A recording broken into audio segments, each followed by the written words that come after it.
কমলা Harris president হিসেবে নির্বাচিত হলে ইসরায়েলের অস্তিত্ব বিলীন হবে, এমনটাই দাবি করছেন সাবেক মার্কিন প্রেসিডেন্ট ডোনাল্ড ট্রাম্প।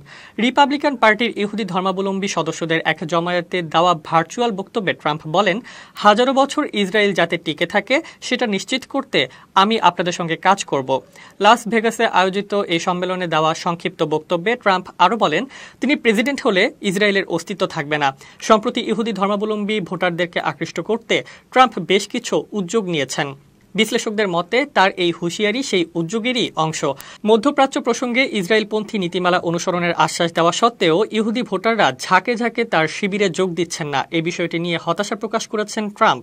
ডেমোক্রেটিক পার্টির দিকে ইঙ্গিত করে ট্রাম্প বলেন, আমি বুঝতে পারি না কিভাবে তাদেরকে কেউ সমর্থন করতে পারে, এবং এ কথাটি আমি বারবার বলি, আপনি যদি ইহুদি হয়েও তাদেরকে সমর্থন করেন তাহলে আপনার মাথা খারাপ হয়ে গেছে এবং এর চিকিৎসা প্রয়োজন। তারা আপনাদের প্রতি অত্যন্ত বিরূপ আচরণ করেছেন, যোগ করেন ট্রাম্প। ইহুদিদের মধ্যে নিজেদের সমর্থন মাত্রা নিয়ে ট্রাম্প বলেন, খোলাখুলিভাবে বলতে গেলে 4 বছরে অন্য যে কোনো প্রেসিডেন্টের চেয়ে ইসরায়েলের জন্য আমি অনেক বেশি কাজ করেছি। তা সত্ত্বেও মাত্র 25 থেকে 26% ইহুদি আমাকে ভোট দিয়েছিলেন।